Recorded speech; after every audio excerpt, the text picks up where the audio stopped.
Okay, can everybody see my screen? Yes, okay, yay.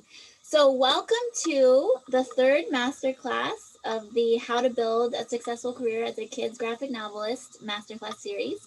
And today we're going to be talking about how to build your platform and connect with your ideal readers. Most of you know that this is a sort of one of my favorite topics, and I could talk about it till the cows come home. So I am so excited to dive in today. Oh, so I think everybody here probably knows who I am, but there might be one or two who don't. So I'm going to say who I am. My name is Jenna Marishima. I'm an agent, and I specialize in kids graphic novels and visual storytelling. And I'm also the founder of Kids Comics Unite, which started in December of 2019. And this slide is sort of a little collage of my background. So I started in kids graphic novels actually in 2003 when I was one of the co-founders of Scholastic's graphics imprint. And then I was the director of the kids group for Diamond Book Distributors, which meant I work with comics publishers like Marvel, Dark Horse, Oni, Toon Books. And then I worked with the New York City Department of Education and launched and ran a literacy initiative called New York City Reads 365. So I've kind of been all over the industry, art, editorial, marketing, sales, education, and that's sort of what the background that I am bringing to the presentation today. So what we are covering in this masterclass series, I have two lessons that I already taught. A lot of you saw those lessons, but if you didn't, they are posted on YouTube. And I am going to be sending out the email with all the links to everybody who registered for this class. So if you missed one of those, you can go to YouTube and watch them. So 4 days ago, what I talked about was how do agents and editors choose creators to work with? And then 2 days ago, on Monday, I talked about what does it take to stand out? So this lesson was really all about your website. What do you need to have on your website? And today, what we're going to be talking about is how can you be strategic in building your platform and how can you connect with your ideal readers? In other words, now that you have a website, how do you get people to come to your website? So let's dive in. This is what I just said. You have your home base, your website. Now what? What we want to build is we want to build this virtuous cycle, which is what this is a infographic that I showed you on Monday. So basically you have your website in the middle, and then you have some content that you're publishing. It might be a blog, but it might be something else that you're sending out to your fans via your newsletter, hopefully, and you're sharing it on social media, and you have some form of outreach that you're doing to bring people back to your newsletter, to your website, to your social media. So fundamentally, this is a quote from Tim Grahl. I quoted him on Monday from his book, Your First 1,000 Copies. He says, authors who succeed solve these three basic problems. Number one, how do I get people to know that I exist? Number two, how do I connect with people so that they know I'm a good fit for them? And number three, how do I stay in contact with people over a long period of time? So as Tim Grahl explains it, and this is actually I have the exact same formula in my head. Basically, you need three things. You need outreach. So you need a way that you're reaching out to let people know you exist. You need content. You need some way so that when they find out about you, they either decide, oh, this is somebody I want to stay in touch with, or I would like to follow them or see what they do in the future. And then you need permission. You need a way to stay in touch with those people because you don't want them to find you and think you're really cool and then drift off into the internet elsewhere and never come across your website again. So here is what I see as being one of the fundamental issues that a lot of creators have a problem with. Many people try to solve the first problem first, which is letting people know that you exist. But the problems actually need to be tackled in reverse order for precisely the reason that I just mentioned, which is if people come to your website, but you have no way for them to raise their hand and say, I like your work, I want you to keep in touch with me, then all that work you've done of bringing them to your website is almost like for nothing, because they're just going to go off and never hear from you again. So this is the order that you want to do things in. You want to, first of all, have a way that you can get permission from people to stay in touch with them. Number two, you want to have some system in place or a formula that you're creating content so that they know that when they find you, they realize this is an awesome creative person whose work really resonates with me, and I want to see more from this person. And then you reach out. So once you have those first two things, then you start the outreach to try to get people to come to your website and sign up. So we'll start with the first one, which I sort of covered on Monday, the getting permission. So I'm showing you examples, again, of websites that we talked about in Monday's lesson. So this is comics creator Remena Yi, who is based in Malaysia, and she has this sign up for my newsletter page on her website. And then this is writer and editor Layla Salas, and on the very front of her homepage, she has this awesome sign up for my newsletter sentence. And oops, sorry. Then we have Misako Rocks. Again, right on her homepage at the top above the fold, so you don't have to scroll down to see it. She has this subscribe to my newsletter link. Now that you've got the newsletter link set up, so we can talk about this in the Q&A. There's different ways you can do it. You can usually, what I recommend is using an email marketing system like MailChimp, ActiveCampaign, Substack. There's many. We could talk about other options that people are using at the end, or you're probably talking about it right now in the Q&A, in the chat. But basically, you just need to sign up, make an account. It can be a free account. Get the code from the email marketing system to put on your website, and then you're good to go. You've got it. So then you need to work on creating content. So, oops, let me go back. So what I'm going to show you a few examples, again, from the artists that we already talked about on Monday, and then I'm going to give you a list that is hopefully going to get your creative juices flowing to help you figure out what you want to be creating to connect with people. So Remena Yi is one of those creators who loves talking about comics craft. You can tell she could talk about it all day long. And so she has a blog where she has really in-depth articles talking about various aspects of getting published, aspects of how she actually creates her work. She's very generous, and she's also very personal. So she tells her own personal perspective on all of these issues. And then Layla Salas is an editor and a writer. She's a young adult and middle grade writer, I believe. And she does a lot of workshops. So she'll do them on her own, or she does them in combination with other sites like this site called The Writing Barn. And she advertises them on her social media, like on her Twitter. She's super active on Twitter. So if you're looking for a really funny writing, publishing expert, I would definitely recommend following Layla Salas on Twitter. She's somebody who's obviously loves to teach, which is like me. Obviously I'm a person who likes to teach, so that's the mode that I use the most to connect with people. Then there is my client, Misako Rocks. Misako really talks directly to her target audience, which is kids and teens. So on her Instagram account, she is constantly posting videos. She posts I'm not sure, I forget what it's called, but screencasts of herself drawing. In this example, she's doing a cover reveal for her book that is coming out in October of this year. And as you notice, while she's talking about this cover reveal, and I see that it was a 21-minute video where she was talking about this, she has in the text, once you sign up for my newsletter, link in bio, you'll receive all exclusive info and drawing tips I was talking about in this video. So again, she's posting on her social media, but she's bringing people back to her website to sign up for her newsletter list. So for you could, one of these examples that I just gave you could be perfect for you, or maybe it's not. Maybe there's another way that you would like to be publishing content that is connected to the creative work that you do. So one perennial favorite is your creative process or behind the scenes.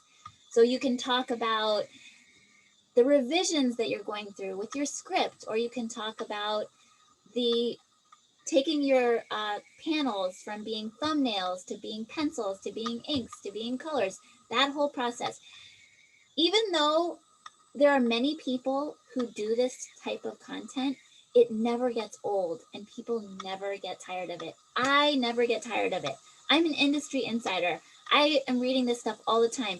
I never get tired of it. I'm fascinated. I love seeing even people's studios, for example, what's on their desk, that kind of stuff. I'm always excited to hear about it. Then there's what inspires you. So you can talk about maybe walking your dog, an idea came to you. Talk about being outside, the fresh air, something that you saw that put this idea into your head. Or maybe it's a specific artist, or it's music, or you read a book that gave you an idea. Anything at all, inspiration is another fantastic way to go. And then finally, or not finally, but then another idea is tutorials. So if you're a teaching type like me, you could do video tutorials. You could do blog posts. If you don't like to be on video, you could just write out processes. You could do both. And you could, not only could you do tutorials for writers, for example, or for artists, you could also do tutorials for kids. So if you are working on stuff for elementary aged kids and you love hanging out with kids, you could put up your drawing videos for children on YouTube, because kids hang out on YouTube. It's a great place to market directly to kids. You could do a webcomic. So this might be a short form original webcomic that you are doing for your own personal pleasure, or as Raymena does, you could do it sort of as a place to experiment and try different narrative forms. You could use it as a place for sort of the stuff that doesn't get published, that it's not ready for the big leagues, but you still want to brighten people's lives. You could also do FAQs. So once you start, making your way out there in the world as an artist or as a writer, you're going to notice that people start asking you the same questions over and over and over again. Remember those questions. Whenever people ask you any question at all, I recommend that you have a document that you saved called something like Questions People Ask Me, and just put those questions in that document, and that gives you this endless supply of ideas of things that you could write about that people are super interested in. Book reviews. If you absolutely love reading graphic novels and you want to write about what other people are doing in the industry, this is a great way to go. There are some really well-known children's book creators now who actually started out by doing tons of book reviews and got really well known because of that. And that helped them get connections to editors and agents.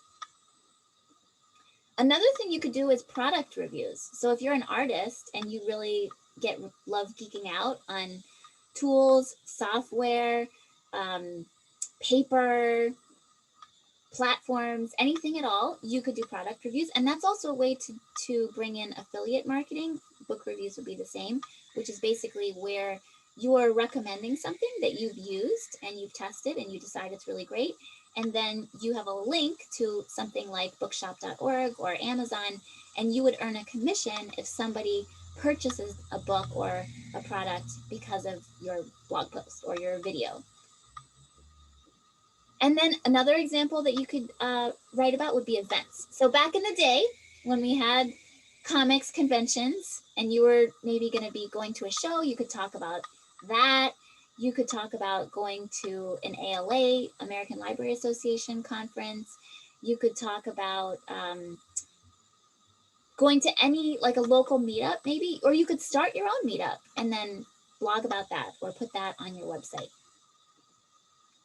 Actually, in a way, events is sort of something, the way that I started with, because I started Kids Comics Unite originally as the online platform for a live meetup that I was hosting. So I sort of followed that model.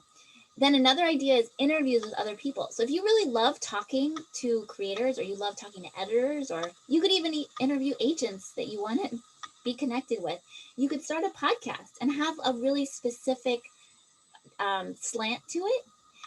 There might be somebody on this call right now who's doing that. It's Shanda McCloskey. I don't know if you're on the call, but Shanda McCloskey took Kids Comics Intensive with me last summer, and Shanda has an author visits podcast. She and a partner, all they talk about on their podcast is how to have a successful author visit in schools and libraries. Another idea is seasons and holidays. So, our year is filled with opportunities for you to sort of hijack things that are happening out there in the general world and connect them to something that you're doing in your work. So there's back to school, there's Halloween, there's Valentine's Day, there's Memorial Day, there's weird holidays, there's events in the comics industry. All of those seasons and holidays are elements that you could use in your content. And then finally, there's announcements. And what I mean by announcements would be usually something that you have for sale. So for instance, or it could be a book deal. So you might have new products in your shop if you sell merch on your site. It could be a cover reveal if you've got a book deal and you have something coming out. It could be a book deal itself, or it could be your book is publishing next week and you want to announce it and drive people to the sales page to get them to buy your book. In general, what I recommend in terms of content versus announcements, well, announcements is actually a type of content, but I want you to follow the 80-20 rule. So 80% of what you're putting out there is inspiring stuff that is helpful to other people or that is entertaining to other people. And 20% of it is selling stuff. So the thing you don't want to be doing is you don't want to be sending a newsletter where every single time you're saying, hey, go to my shop and buy my book. Hey, here's a clip from an excerpt from my book. Go to my shop and buy my book. You don't want to do that over and over and over again, right? Nobody wants that. Nobody's going to sign up for your newsletter. So just to again, help you think about all the different possibilities that are out there, you don't have to just blog with words. If you're a person who doesn't like to write, you can use images. You could also, if you love to talk, you could do audio. You could do a podcast. If you love video or you love examples, like showing your work, you could do video tutorials, for example. So just know that there's no right or wrong. You get to decide the format that works for you and also the formula, more or less. So if you wanted to always, your newsletter always is just a single image with a paragraph or two of you talking about its meaning for you, you have every right to do exactly that. Now I want to talk a little bit about repurposing your content. So you're thinking now about what it is that you want to be doing, what type of content you want to be creating to connect with your ideal audience. I want you to realize that you can repurpose whatever you create in so many different ways.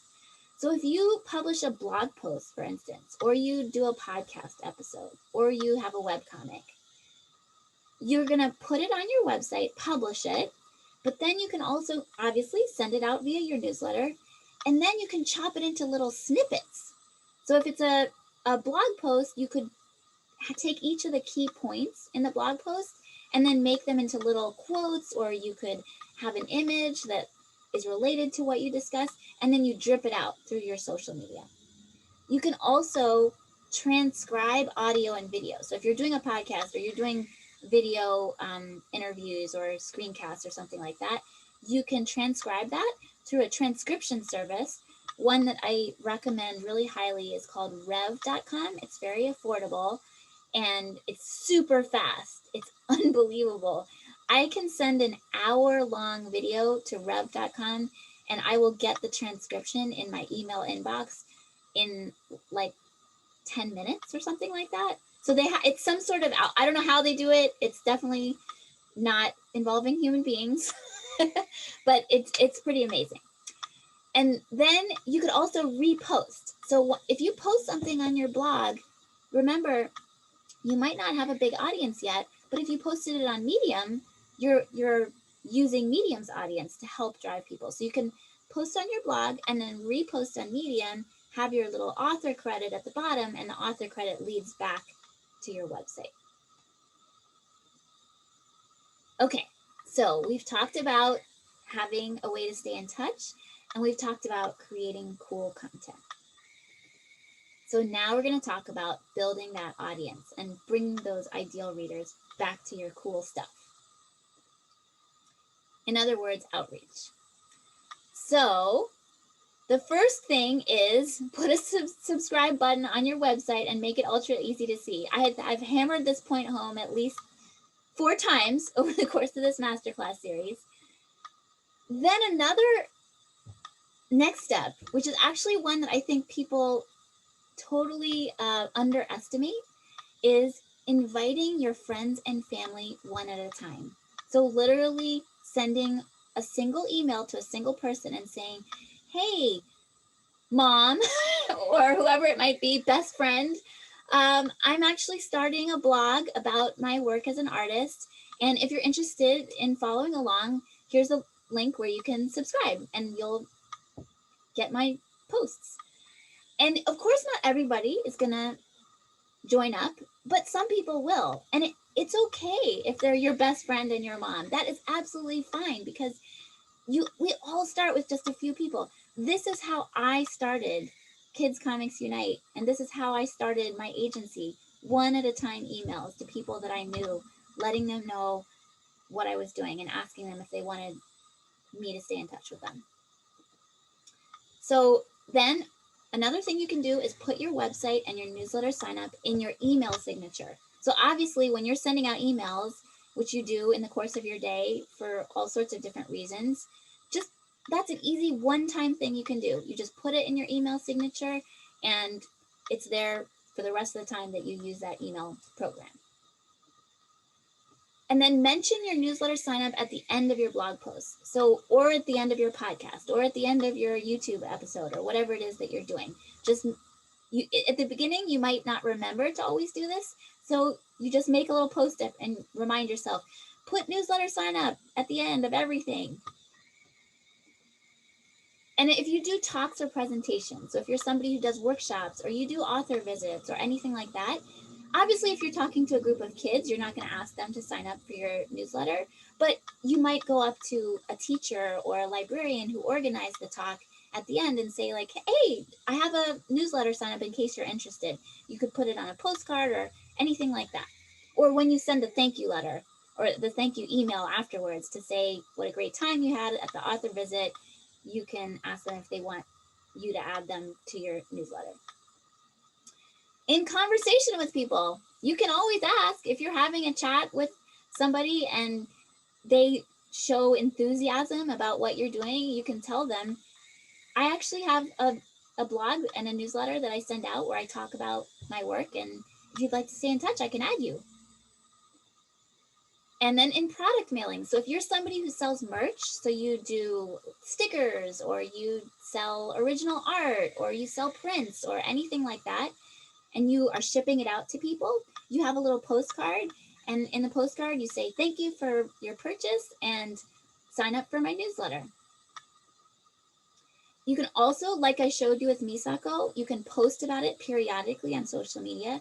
You don't want to always be saying this in every single post that you put out there on social media, but using the 80-20 rule, every so often when you post something, especially when you post something really cool on social media, you want to remember to mention sign up for my newsletter. And then finally, connecting with influencers. This is how you can sort of supercharge your reach to people, because you are riding the coattails of somebody who has a bigger audience than you do. So this is a really important one, and this is why I put it in bold type. And I'm going to explain to you a sort of counterintuitive way that you can reach out to influencers in your space. Using comp titles. I talked about comp titles, I think on both Saturday and on Monday, And I know I told you they're like the Swiss Army knife of children's book publishing, marketing. So let me just, for those of you who don't know what a comp title is, I'm just going to really quickly define it. So a comp title is a book that would appeal to the same reader who would be interested in your book. Usually it would be aimed at the same audience, same age level, similar audience, in a similar genre, and it would have a feel that feels like your book. So sometimes this is really just it's a very subjective, intuitive thing. So what you're going to do is you're going to find, you only need to start really with one comp title, because one comp title is going to lead you to other comp titles. So as long as you can think of one other book that is somewhat similar to your book, you can then search for it online. Amazon is a great place to do book research. And you would go down and look for other customers who bought this book also bought, or customers who bought this book also bought, or customers who, oops, sorry about that. I got some sort of a message on my computer. Or customers who viewed this book also viewed. And then you start slowly building your list of comp titles. So obviously you're going to have to look at all those books and decide for yourself, maybe this one isn't exactly the type of reader that I'm going after, but you'll find others where you're like, oh yeah, the reader who likes this book is also going to love my book. So, okay, I wanted to do some demo here. So let's go back. I'm going to open up Amazon, and let's see, Kate, I'm going to ask right now, somebody give me a comp title. Just put it in the chat, and then Kate, tell me a book, and I'm going to look it up. Okay. I'm ready to read the book. Somebody help us out in the chat. Witch Boy. Witch Boy. Okay. Thanks, Kate. Okay, so that's Molly Ostertag, I think. Okay. Yes. All right. So what you would do is you'd look at this book, and then you go down, and usually you kind of have to scroll all the way down to the bottom of the page. And see here, it says customers who viewed this item also viewed. These are the books that you're looking for. So you're going to look through all these, and you're going to decide which ones seem like good comp titles. Then you're going to add these to your list, right? Then what you're going to do is you're going to start Googling those comp titles. So let's start with Witch Boy. So Witch Boy, Molly Ostertag, and then I'm going to write interview. So now I have this whole long Google list of people who interviewed Molly Ostertag. Each of these sites is relevant to you, right? Because the people who wrote about Molly Ostertag's book or who interviewed her are going to be interested in your work because you do work that's like Witch Boy. So Comics Beat is a news site related to comics. So what you're going to do is you're going to look at the spreadsheet that I gave you, and in the tabs down here, you can see that I've divided it into categories. So if you click on the tabs of this spreadsheet, you're going to see there's top priority influencers. This would be like your absolute A-list, people that you definitely want to be connecting with.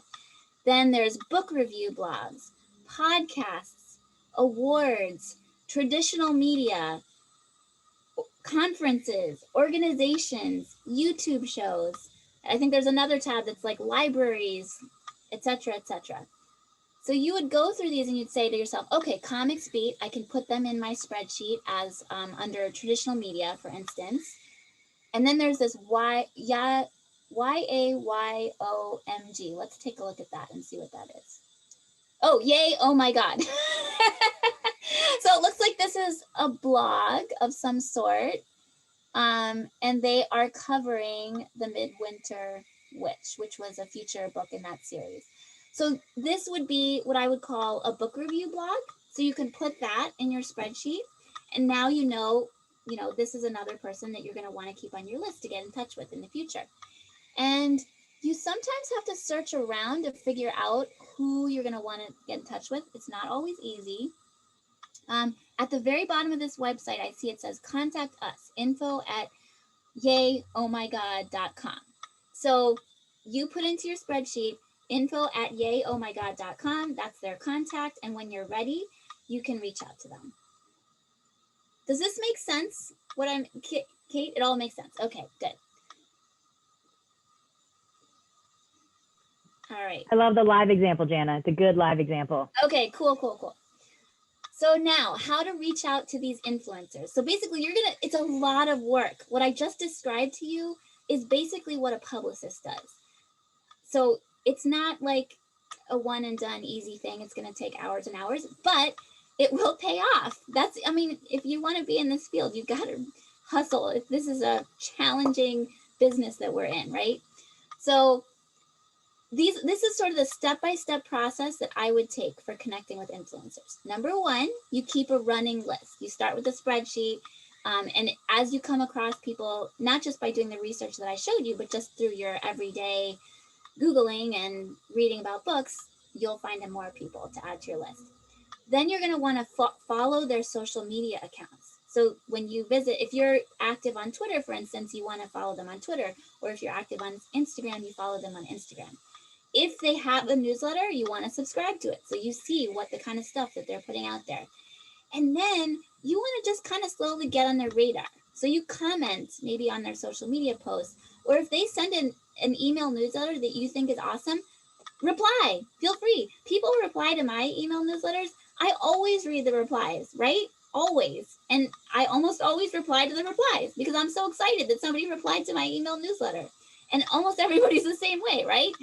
So you do that. So then they're like, okay, I kind of know who this is. And usually if you go to the trouble to make a really cool comment on somebody's post on social media, they will click on your account and see who you are. So then when you're ready, so when you have something to show them, like you have a book coming out, you already have a connection to them. They kind of know who you are now, right? So you can do, well, my A suggestion, pitch a guest blog post. You don't even have to just tell them like, hey, I have a book coming out. Could you plug my book? You could do something valuable for them. So you suggest, I have a book coming out and it's about XYZ. It's actually related to what you're doing. I could write a blog post where I talk about it from this angle. Would that be interesting to you? And a lot of times, because people need to fill up their blogs, right? They need content. They're going to be thrilled if you have a really smart, interesting guest blog post that you can do for them. Or another idea is if you're doing a podcast or you're doing a video show, you could interview them. That's very flattering to people. So Giuseppe Castellano, who runs the illustration department podcast, reached out to me like a month ago to ask if he could interview me for his podcast. I was very flattered. Of course I said yes. Right? So, he's an influencer. I would consider him for sure an influencer in the illustration space. So it's not as hard as you think to connect with people. Then another idea is you could create a tutorial or a roundup on your own website and you can feature their work. So if they, if they're an influencer who's in the comic space, for instance, and they have, they did a really cool article about XYZ or something like that, and you're writing about something that's related to that, you mention their article, and then you can email them and say, oh, hey, just a heads up, I mentioned you on my blog because I loved your article about blah, blah, blah. And then another example, which is the most common example that people think about, is sending a press release or sending an advanced reader copy. So obviously, if you're reaching out to book review bloggers, sending them a PDF of your advanced reader book is going to be a great idea. So basically, bottom line is you're just figuring out how can you add value to them? How can you make their life easier or do something for their audience that's going to be exciting and cool for their audience? Okay, so that was my basically high-level picture of how outreach works. And I think I gave you a roadmap for how to do that. But what I can't end this presentation without talking about something that is very close to my heart, which is what happens, as I said here, when the rubber hits the road. This is a quote from another agent, actually. She's a very well-known illustration agent who wrote a book called I Just Like to Make Things, Learn the Secrets to Making Money While Staying Passionate About Your Art and Craft. So Leela Rogers wrote, there's a huge emotional component to being a creative person because you're putting yourself out there in such a big way, much more so than other professions. Naturally, you're going to come face to face with your psychological issues. So I want to talk just briefly about mindset. Because if you're struggling in this area, if you feel like you're having a hard time with consistency or with sharing your work publicly, there's not something wrong with you. I think most people feel this way. Most people go through it. Before I publish a blog post, it's always hard for me to push that publish button and be like, but what if I said something stupid? What if, somebody, those thoughts always go through our heads, right? So you might be thinking things like, what if I'm not really capable of the work that I want to create? What if I get lots of rejections? Believe me, I have gotten so many rejections. As an agent, part of my job is handling rejections. Or people don't like my work or anything like that. So basically what's happening here is that your mind is actually trying to protect you. So your mind is trying to keep you from social ostracism, basically, or social failure of some sort. And so it's rationalizing things so that you don't put yourself in a vulnerable position. The bottom line is you have to expect to feel uncomfortable, and you have to put yourself out there more than feels like enough. You feel like you're spamming people, but you're really not. You have to keep doing it more than feels comfortable. So I want to just list a few of the reasons why I think this is so hard. And besides just mindset, because it's not just mindset, but that's a big part of it.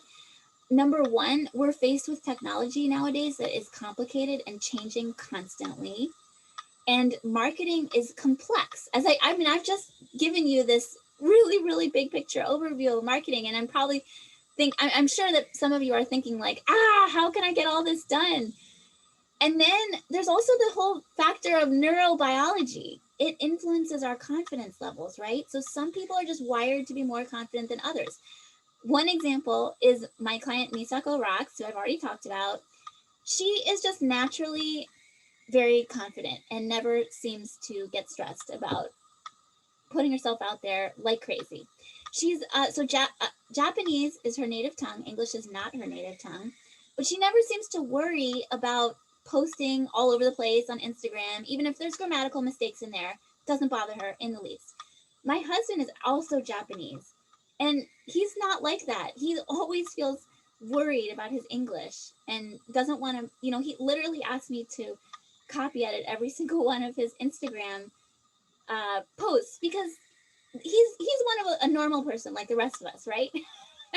Not like Misago. So then the other thing I want to mention is cultural norms. I think there's some cultures that it's just more okay to put yourself out there. Other cultures tend to be much more reserved. Japanese culture is normally very reserved, unlike Misako. And then there's personality types. Some personality types are introverted. There's probably a lot of introverted people on this call right now because there does seem to be a relationship between introversion and creativity. And then finally, marketing is actually a skill set. It is something you need to learn. It doesn't come naturally. So what I showed you in this whole presentation took me years of starting out and making every single mistake you could possibly make.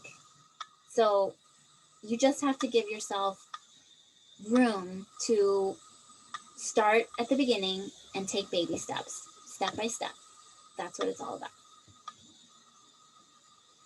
So getting back to what I said in the beginning, it is essential that you expect mindset issues and then you just confront them when you're promoting your work. I have just a few thoughts on developing a positive mindset. These are things that helped me immensely. Number one is remembering your why. You might want to put it on a huge poster in your office.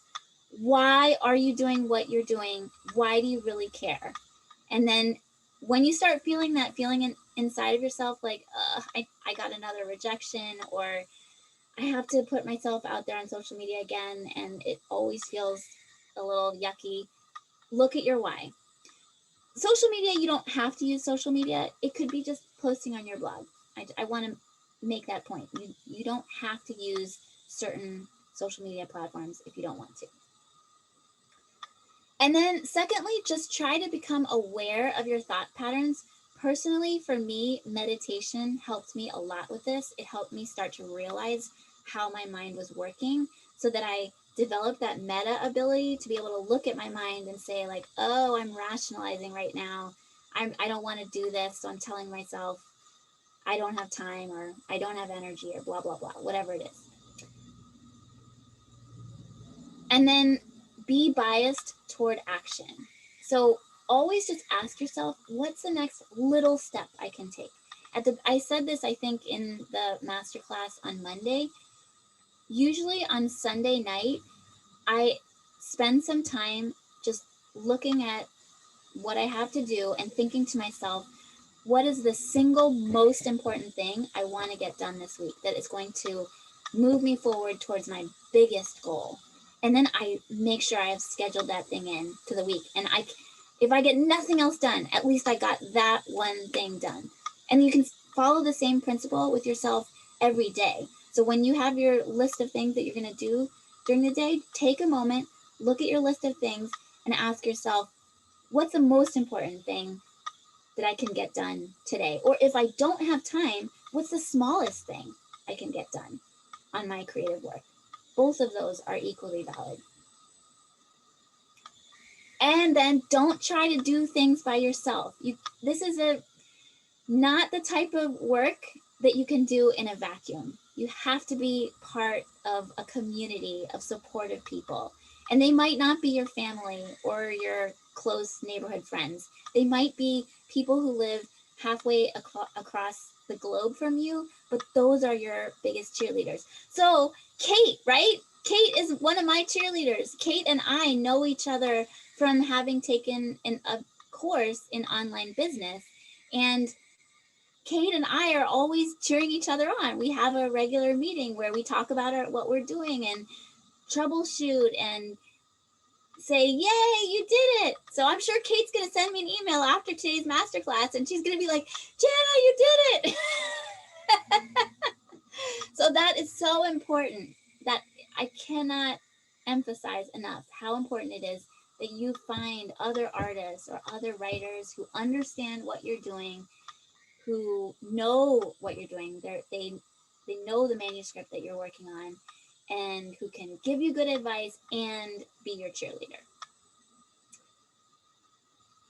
So hopefully you found some things helpful today. And now I'm getting to the part which I'm excited about, which is, if you're looking for more, I am relaunching Kids Comics Intensive, which is the course that I offered for the first time last summer. It was an absolutely amazing experience. I think I had like 28 students in the course, something around there. I was really scared when I launched it in May of last year. I had never done it before, but I decided, I have to face my fear. I went ahead and I did it. And it was, I can say for myself, it was an amazing experience. I think there are probably people on this call who were students last summer. You can talk about what it was like for you. I can say that in the last lesson, I cried because it was such an emotional, you know, we just built such bonds in the class together.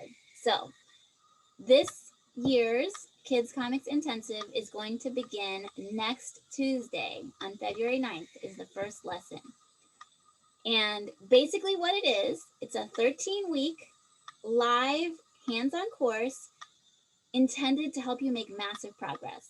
And that could be you're just starting out and you need help with your very first project, or it could be you've been working in an industry for a while and you already have published books and you just want to get your career to the next level.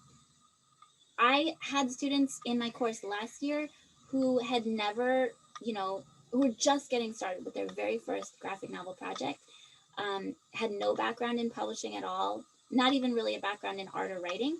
Then I had people who had multiple published books under their belt. And I think the way I work it is that the lessons apply basically to everybody. And we also have small group critique groups. And those small groups are basically with people who are in the same genre as you, maybe have a somewhat similar level of experience. So you get the best of both worlds. So here's sort of a rundown of what we do in the course. So we have weekly live lessons that are on the subject of storytelling and visual sequential art, visual storytelling and sequential art, and then building your platform, which is basically fine tuning your website and making it work for you, and then connecting with your readers. So we go over everything that I kind of taught you in this masterclass series, but in much greater depth, and we do it at a more measured pace with me giving assignments so that I kind of ensure that you are getting things done so that by the end of the 13 weeks, you are in a totally different place than you were at the beginning. And then it includes a small critique group, which I talked about, which will be about 4 to 5 creators. And you would meet with them every single week. This is a requirement of the course because I have seen how important it is and what a huge difference it makes. Then there is a weekly group coaching call with me, which is where we all get together and I answer questions about the lesson that I offered and the assignment that I gave at the beginning of the week. And then there's a dedicated online community. It's inside of Kids Comics Unite, but it is a private program. It's a paid program. So when you're inside of Kids Comics Intensive, you're only there with the other students. So it's a way for you to communicate with other people who are going through the exact same lessons at the same time as you are. So this is the syllabus for this year's Kids Comics Intensive. I guess I'll go through it quickly. So week 1, clarifying your purpose and prioritizing your creative work. Week 2 is going to be Comic Storytelling 101. Week 3 will focus on paneling, pacing, and layouts, aka visual storytelling. Week 4, ballooning, lettering, and coloring. Week 5, author and illustrator marketing and branding fundamentals. Week 6, your home base, a website that works for you. Week 7 and week 8, email marketing part 1, email marketing part 2, because it's a hefty subject.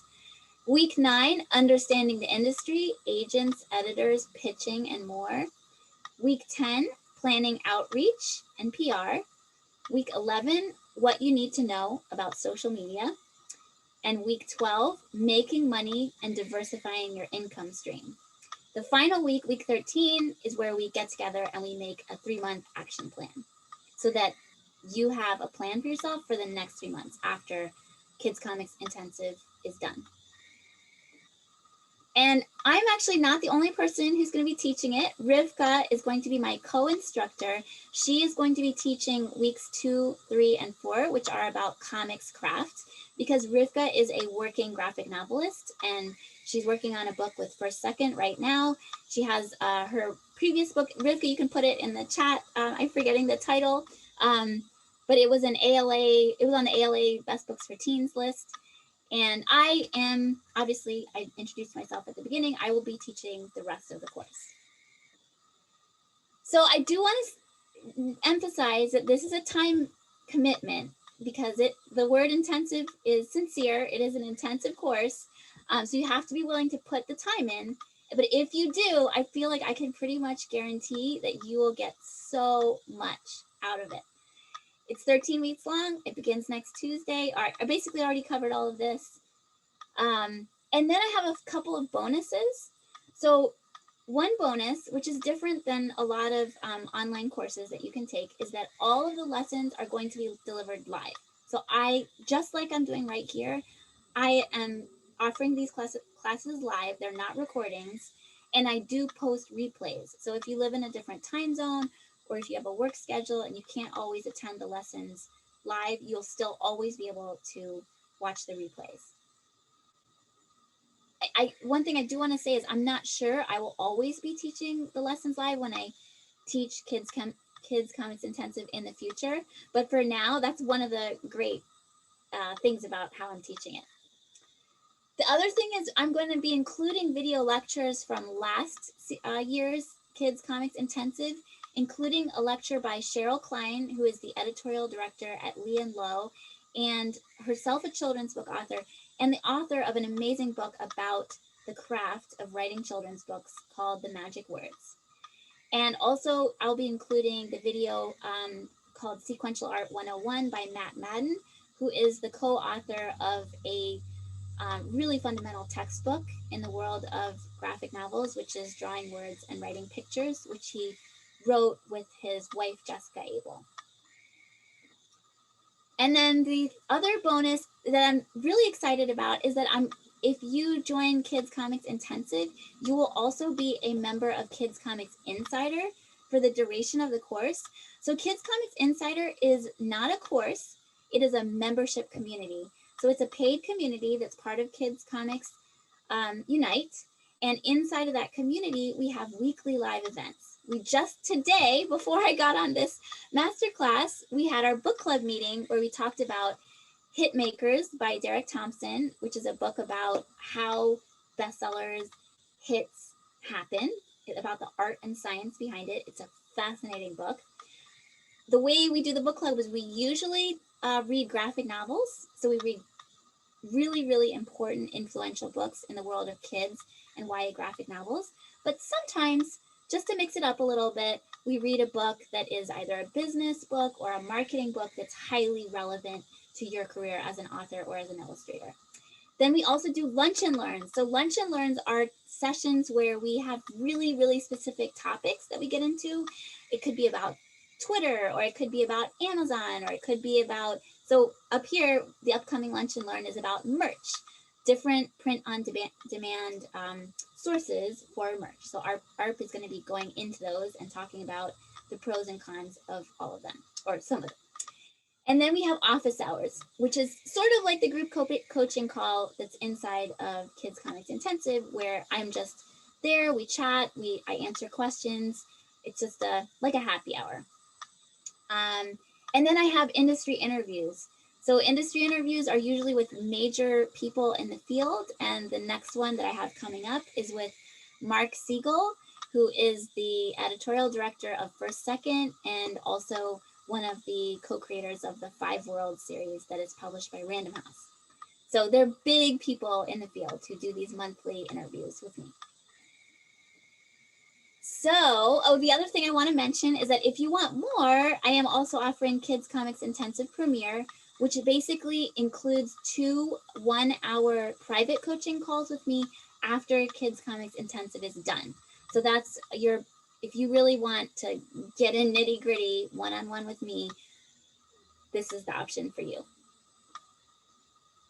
So just to wrap it all up, basically what it's all about is doing your best creative work, creating an effective online presence, and connecting with your ideal audience. This is how much it costs. Kids Comics Intensive is $399 a month for 3 months. And it does include all the bonuses that I mentioned before.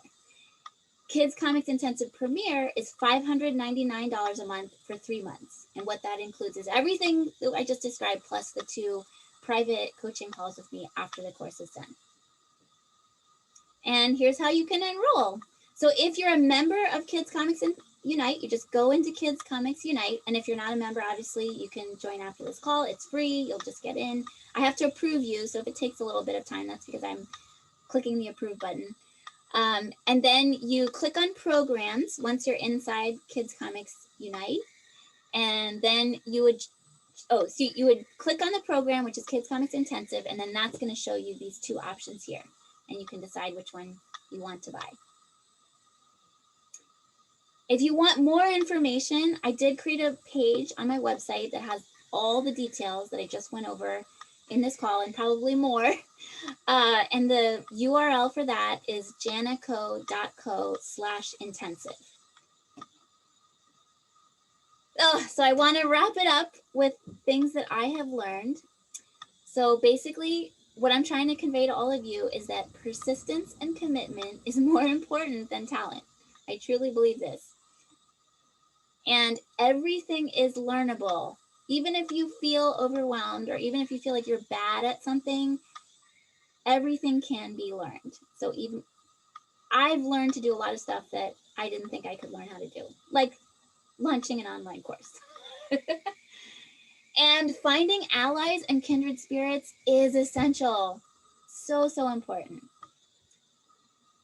So if you can be persistent and commit, if you can connect with your audience and be part of a community, this is what I believe. I believe you can get published successfully. Maybe it would be through a traditional publisher, maybe it's self-publishing. Either option is a possibility. And I'm a fan of both of them. You can make more money with your creative work. You can connect with readers in a genuine, caring, generous way. You can have an impact on readers, on kids. That's why we're all here, right? And you can feel fulfilled personally and professionally. Oh, enrollment closes. This is important. I'm glad I put a slide about this. It closes at, I wrote here at 8 p.m. Sorry, I'm going to close it at midnight. I have a virtual assistant who lives halfway across the world than me, and she promised she's going to help me close it at midnight because I am going to be asleep at that time. But it's going to close midnight on Sunday, February 7th, which is this coming Sunday. And then we begin on Tuesday.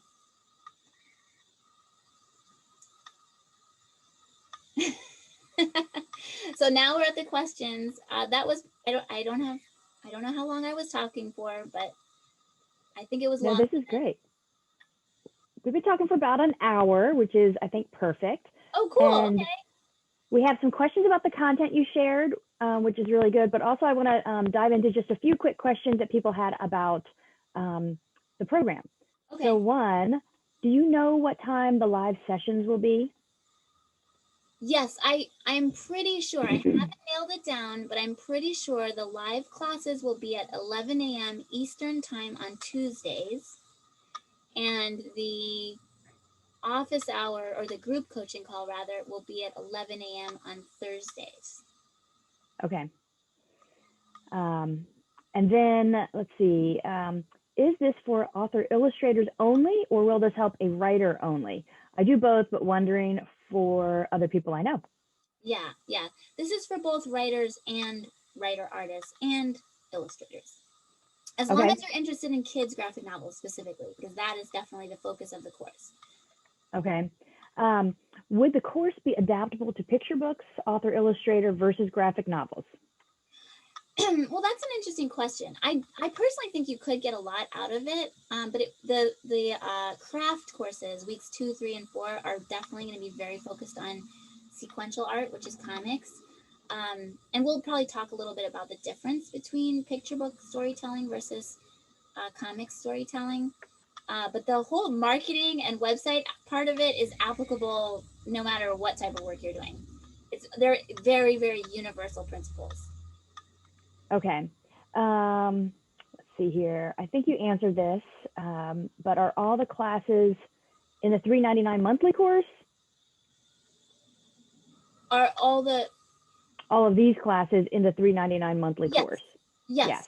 Perfect. So that $3.99 per month is what you pay for the 13-week course, and those 13 weeks are broken out by the syllabus that I showed you. And the syllabus is on the website URL that I showed, janico.co/intensive. So if you want to look more carefully at the syllabus, that's where it is. Okay, and then are those payments, are they able to be broken out over 3 payments or 2 payments, or how? There are 3 payments of $3.99. Okay, perfect. About how long would each session run? Usually they were about an hour each. Sometimes we went a little bit over, but as I said, they're all recorded and I post the replay. So if you have to leave early or you have to join late, you can watch the replays. Okay. Let's see here. Rivka wanted to know, is this for writer illustrators or will this help writers only? I think you've covered that. The comics portion of the course. I was responding actually. Oh, okay. Thank you. The comics content is definitely applicable for writers because a lot of it's about thinking visually. And if you can think visually, then it's easier to write visually. Yeah, and you know Perfect. what? I'm sure I'll show some examples of different manuscripts. So I show you the difference, because there's no one right way to do it. We'll talk about that, how to format a graphic novel manuscript. Okay. Let's see. Can alumni take it again? Yes, yes. In fact, alumni should have gotten an email from me. If you're an alumni who didn't get an email from me, email me. Okay. I think doing it a second time, there's so much benefit. Things will land Yeah, for sure. so differently. I mean, Kate, you would probably agree with me when we took online business together, it took us a while to I took the same course twice because I needed it to really like get in there. Yeah, it's a good opportunity to circle back and just re-hit those topics again. Is this yearly or quarterly or semesterly? I guess asking how often you plan to do this? Yeah, I'm probably going to teach this course once a year. That is currently my plan. I don't know whether that will change in the future, but that is my current plan. Okay. Is getting published the ultimate goal? Can this work for self-publishing? Oh, I love self-publishing. I am a huge fan of self-publishing. So part of my goal is to make it so that if you want to self-publish, I give you all the tools that you would need to succeed, showing you exactly what a publisher is doing for an artist or an author. Because my belief is that publishing is just changing so quickly, and there's a lot of opportunity in self-publishing. So I'm actually excited when there are people who are interested in self-publishing in the course. Okay. I just reposted the links if anybody wants to go check them out. They're there in the chat. Is there a class ceiling? How many spots are available in the intensive?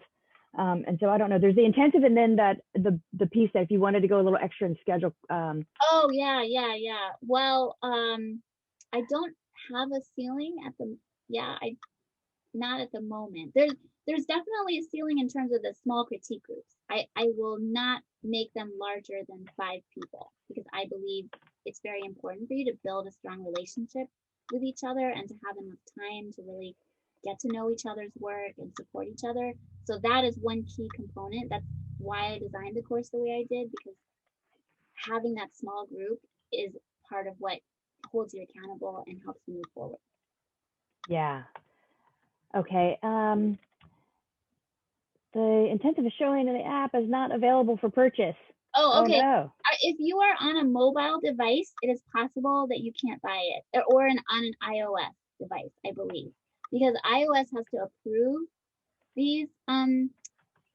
So it should be available for purchase on desktop, or if you go through a browser on your phone, I believe. If there's some snafus with it not being available, then after this call, I'll have to go into my network and see if I can fix it. Yeah, if you guys have any concerns about that, can they just email you, Jana? Of course, put it in the chat and let us know that it works. Okay. Let's see. Do you have any recommendations for people who can't afford the intensive due to unemployment during COVID? It's a great question. Well, I mean, that's why I have Kids Comics Unite, because I know not everybody can afford, to pay a lot of money right now. So I want to help everybody, and that's what Kids Comics Unite is there for. So I definitely encourage you to be engaged. And if you have questions or you want to post your work for feedback, I started the new thread, Share Your Work Saturday. So you can post on Saturdays and hopefully, give each other feedback. But that's what Kids Comics Unite is for. Okay. And also there are other courses out there that are probably not live, that you can purchase. So SCBWI has excellent educational opportunities. The Highlights Foundation, although they might be more on the expensive side, I'm not sure. Storyteller Academy, I know a lot of people have told me it's good. Okay. How do the assignments work? Are we going to submit and get feedback from you, or are they more for people to complete on their own time? Sort of a combination of both. So I give the assignment, and then you're supposed to complete it by the next lesson. So you have a week to do it.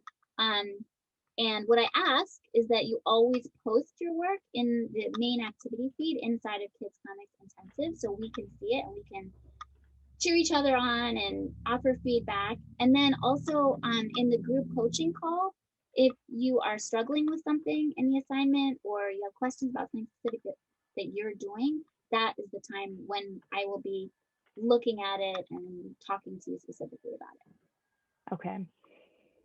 But of course, the thing is, it's not like there's not a grade in this course. So if something happens in your life and you can't do the assignment for the week, nothing bad is going to happen to you. Okay, that's good. It's comforting. Let's see. What would a one-on-one coaching call involve? This is a really good question. If you guys have never done coaching with someone before, what does that look like, Jana, when people hop on the phone with you to do one-on-one coaching?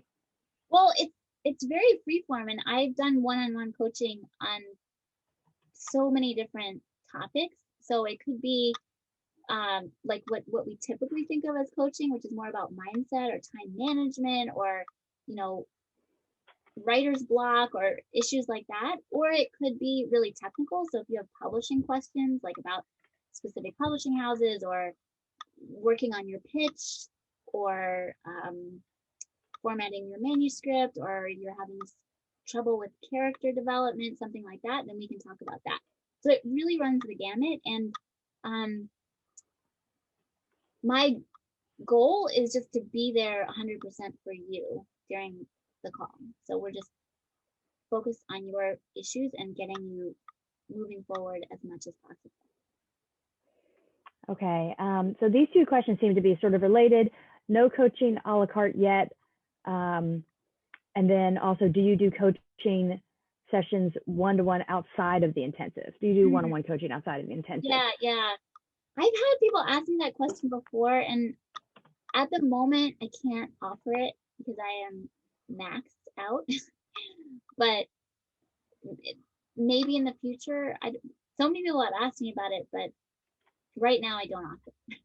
Okay, all right, that's fair enough. I have to say, someone in the chat said that Jana is the art psychologist. I love that. That's ironic. She is. So much of it is psychology, yes. Okay, Christina just signed up for the intensive. Yay, looking forward to next Tuesday. Awesome, yay. Thanks for sharing that. It worked, yay. That's exciting. That makes me feel better. Yeah, it's gonna be a lot of fun. Okay, someone asked, I want to take this class so much, however, I'm just at the point of looking for a publisher for my adult memoir book. I want to translate this to YA and a children's book. I am worried I would not have enough time to devote to your class. I am retired and this is my only career now. So it sounds like that maybe that question is, would it be too much to do at this point in time to take an intensive like this if she's working on this other project? Yeah, well, that's part of the reason why I was explicit about the fact that it is a commitment of time. Because I don't want you to take the course and then realize like, oh, I just I don't have the time to devote to it. But it's really a personal decision. I think you have to decide for yourself if, in terms of the amount of time. Well, let's see. I guess maybe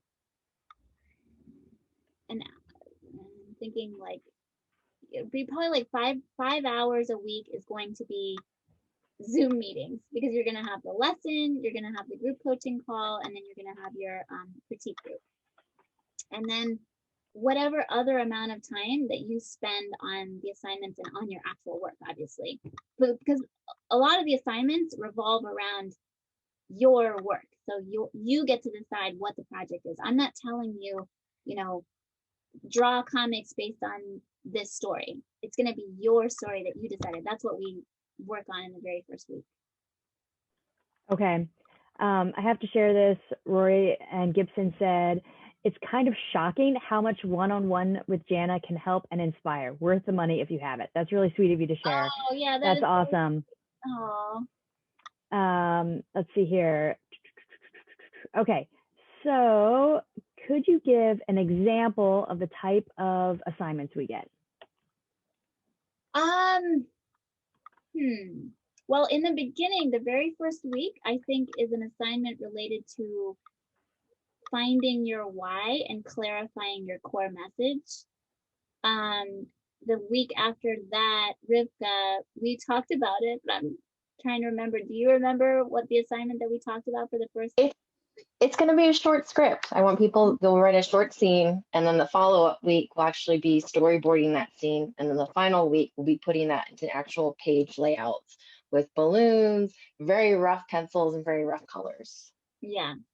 So that would be the craft section. And then, like, I can give an example for the website lesson. I remember it's almost like a checklist is the assignment. So I give you a checklist on a PDF that you can download, and then you go to your website and you look at it and you're like, okay, yes, I have this. No, I don't have this. I need to fix this on my website. So it's a way for you to clarify in your head what you want to fix, and then decide, okay, how am I going to prioritize? Okay, that's an awesome example there. I have to share, Patrick said, skip signing up for the intensive last time, but between this and time spent on KCU, the free community you have, has me ready to commit despite the Pacific time zone. So that's really exciting. Yeah. I think that's great. Someone else said, taking it twice. I'm excited. I love it. Yeah. Oh, this is a really good question, Cameron. How long do we have access to the videos and the class materials for? Forever, as long as Mighty Networks is around. So what I did with Kids Comics Intensive that I taught last summer, it still exists on Kids Comics Unite. So people who enrolled in it last year, they can still go into the Kids Comics Intensive. Kids Comics Intensive, and they can search. So if you remember, like, oh yeah, I had this conversation with so and so in the activity feed, you can go in and search and find it, and you can watch the replay. That's lovely. Bryce just said, just signed up, looking forward. Oh my gosh, I'm so excited. Rivka's discussion of the first few assignments hooked it for me. Oh, that's awesome. That's so fun. Rivka! Woohoo! Super fun. Okay, if we have some time, Jana, I would love to, I took some notes on questions that people were asking about the content that you shared today, because you shared a lot of amazing stuff. So I'm going to jump back in and just sort of throw some content questions to you. How to pair up with critique partners? Do you have any suggestions for that? Well, one would be SCBWI. I know I'm a bit of a broken record on that, but they are the largest organization for children's book writers and illustrators in the world. And that's one of their main missions, I think, is connecting people for critique groups. So that's one option. Another option is that inside of Kids Comics Unite, there is a spreadsheet in the featured section, or maybe it's a form, I'm forgetting. But anyway, you can put in your information, and then you'll have access to the spreadsheet with all the responses. So you can see other people who are open for a critique group. So I created that, but I don't manage it. I just put it up there and let you do it, let you reach out to each other. That's a great way to connect with people. And you talked about how important community is. That's really helpful. If you set up, we have a lot of newsletter questions. Okay, so if you set up a general monthly newsletter, should you have a second newsletter if you want to do a short-term blitz, i.e. sending out pages for a zine on a weekly or bi-weekly basis? If you had a very specific purpose, you might want to have, for instance, if you had a regular newsletter where you emailed out once a month with inspiration or something, but then you had like you said, a webcomic which had a daily episode, you might want to have a separate sign up for that, because one thing you want to do is you want to kind of give people a sense of what they're going to be getting. So if you're sending something every single day, that's an important thing for people to know. Oh, I'm signing up for an email I'm going to be getting every single day.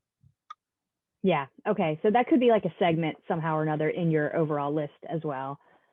Okay. Has anyone tried Ascend? That's free with Wix website. So that's a website question. I don't know. Tried it, but maybe okay. If anybody else has tried it, you can put it in the chat. Let's see here. How would you go about marketing merch like stickers or plush, etc.? How to make sales? Oh, I love this question. It's a good question. Yeah. Well, starting with social media is one thing that a lot of people do really successfully. Rain, do you know, I know somebody posted actually, I think just today, that Instagram post by Rainy Loon, who's a merch queen, basically. Basically, you follow the same steps that I outlined. You have to, you create your website, your shop, and then you create a way for you to stay in touch with people, part of which would probably involve social media for most people.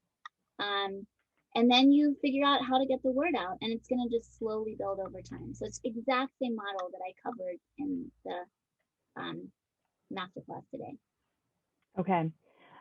This is just sort of a note. Raymond was talking about, I'm hesitant to give book reviews, or at least I feel like I can only do positive book or product reviews because, let's see, I don't want to step on the toes of potential coworkers or other people I end up relying on and burning critical bridges, or end up burning a bridge on a critical sponsorship deal, or for that matter, burning bridges because of sponsorship deals or perceived sponsorship, and make myself look like everything I do is solely motivated by a financial agenda. I think that's fair. Like you always want to, if you can't say something good, I'm with you, Raymond. Like, don't bother, don't go there. Yeah, I'm all for that. Let's see here.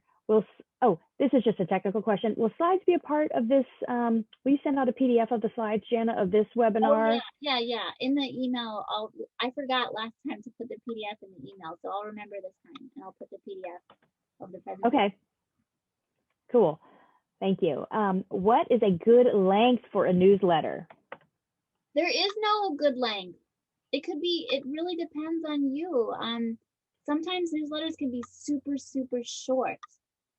An image and a couple of sentences. Sometimes they could be 3,000 words or 5,000 words, and it all depends on what it is that you're saying.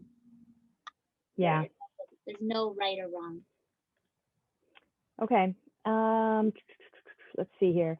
If you have multiple platforms, in my case, a webcomic and a portfolio site, would that mean having multiple newsletters and mailing lists for both?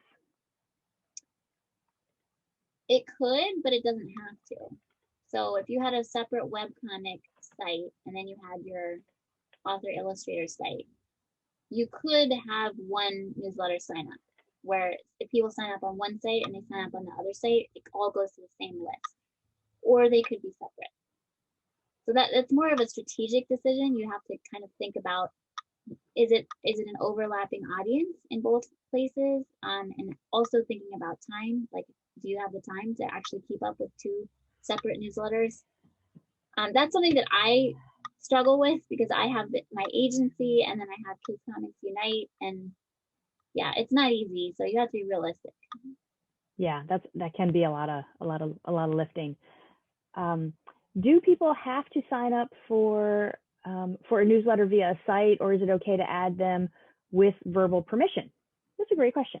Yeah, I think if you get verbal permission, like you literally ask somebody, is it okay for me to put you on my list? And they say, yes, it is, then it is okay. You can do it. Yeah, and there's a little checkbox if you guys have MailChimp that says, person gave me permission. Yeah. At what point in our kids' comic career, when should we look for an agent? Once you have finished a project, gone through multiple rounds of revision, gotten tons of feedback, then it might be time to look for an agent. One of the biggest mistakes that I see people doing probably is looking for an agent a little bit too soon. Okay, awesome. I just have to mention that I saw January is taking it again. So thrilled. I learned so much last time. Yay! January and I we worked together last summer in the intensive. I've been so curious about you, January.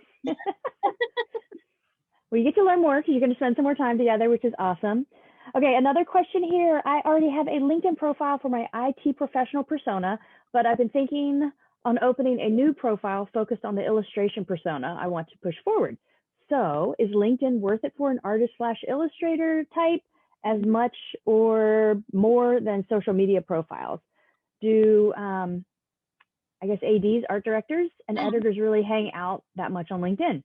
Sometimes, yes. And I do think LinkedIn can be a good place to promote your work, especially if you're looking for work from art directors. I have seen a couple of artists. There's one artist, I'm forgetting her name, Adrienne, I think. I'm forgetting her last name. But when I go on LinkedIn, I almost always see her because she does one post a day. So every single day, she goes on LinkedIn, she posts an illustration, and I think like she says the bare minimum, a sentence or a little snippet about what it is. But basically, it's just she just writes my illustration of the day, and she posts it on LinkedIn. And she always gets a lot of enthusiastic likes and stuff. I think because LinkedIn is so dry and professional, and people really love seeing a really quirky illustration in there. So it can be, and that's where art directors are hanging out for professional reasons. So it can be a good place, I think. That's a good point. You guys could all have offer a very bright spot in a somewhat dry landscape in that platform. Yeah. Okay. What do you think about a Kickstarter to build an audience? I think Kickstarters can be extremely effective. I think it usually it works from my I have never run a Kickstarter myself, so this is just my observation, but it seems to me that usually you have to have a little bit of an audience first in order to do well with your first Kickstarter. And then that Kickstarter is going to help you build your audience. But you have to start from somewhere, I think. I think it's really hard to start from almost scratch on Kickstarter. Okay. Let's see, we have just a few more questions here, you guys. Basically, what is an advanced reader copy? If this has been answered, she's saying forgive me, but I think it's good to clarify what it is because we have another question. Do you ask permission to send an advanced reader copy or just surprise them? So what is it, and do you ask permission to send it? Yeah, so an advanced reader copy is a early copy of your book that's coming out from a publisher before the publication date. So if your book is coming out, let's say in September, you might have your advanced reader copy 6 months in advance of the publication date. In the old days, advanced reader copies were always printed. Nowadays, more and more publishers are just doing PDFs only. So you might only have a digital copy, but in terms of reaching out to people and sending it to them, I think you could just, reach out and say, hey, but like I explained in the presentation, you want them to know who you are first. So you want to have kind of warmed them up first. And then when you're ready and you send them the email with the attachment of your advanced reader copy PDF, they're like, oh yeah, that's, so-and-so who sometimes says these really sweet things on my Twitter feed or something like that. Yeah. So that makes them more likely to open it and read it. Maybe warm them up a little bit is what I hear you saying, if you can. Yeah. Okay. I feel like my ideas aren't commercial or suitable for the current market. Is this a mental rationalization thing? It's a really good question. This comes up a lot. Yeah, that's a hard question to answer. I almost feel like I would have to have you describe your work to me in detail and then have a whole long chat about it. I personally think that one thing I've noticed in a lot of conversations with artists is that this has happened so many times. I'll say, okay, tell me your idea. And they'll say, okay, this is the idea that I'm working on the most right now. This is the plot, this is the log line, these are the characters, blah, blah, blah, blah, blah. And we talk about that for a while, and then like, but I have this other idea, which it's on the back burner because it's like really for me, and I don't really see it as being very commercial, but I really, really care about it. And then I say, oh, tell me about it. So then they tell me about it. I almost want to say 10 times out of 10, I'm like, that's the idea. That's the one. I want to know more about that one. So usually I feel like your heart knows. Okay. And you could join a crit group or join the intensive, and you're definitely going to be able to get that feedback back to validate that. It sounds like to know. Yeah, and your heart knows. Your heart probably knows. Okay, let's see if this is, can creators approach an agent with a package? Kind of talking about that agent type of question. But generally speaking, can creators approach an agent with a package? Let's say a full breakdown / treatment, several pages of script, and then let's say 10 or so pages of finished art. Like, does that make sense to do as a creator? Yes, that you could do that. Absolutely. Mm-hmm. Okay, awesome. I just wanted to say, Cami was saying, thanks so much. I have to go to another meeting. I appreciate the information. The course sounds great. I am a writer only, but I'm thinking about taking it. And I know you had writers only in the course last year. Yeah, you provided so much valuable information. I would hate for people to miss it if you're only doing it once a year, because that's what you're feeling right now. Now's the time to hop onto the course for sure. Really consider it as an investment, I think, because I know how important doing this work is. It's really valuable. So, Jana, what other questions do you have for us? Anything that you want to share? I mean, I think we've covered most of the questions here. Yeah, I think we covered everything. So I think we can wrap it up unless anybody has any last burning question. I am going to go ahead and repost the links here in the chat just so you guys have them. I know the chat gets unwieldy sometimes, so that's why I'm reposting. You will be sending out, Carolyn said, so informative and helpful. Thank you, Carolyn. That's awesome. Webinar, thank you so much for the webinar. So much of what you said really resonated. That's awesome, AY. Okay.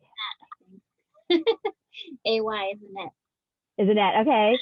Definitely planning to do the intensive. Thanks so much for the series. Jonathan said it's fantastic. Eventually, definitely planning to do the intensive eventually, just concerned about the time commitment and in light of current work at the current time. Yeah, really appreciate all those that said they're taking it again, even more motivating. Yeah, it's fun to think about. Definitely consider it. It's a good thing to consider for sure.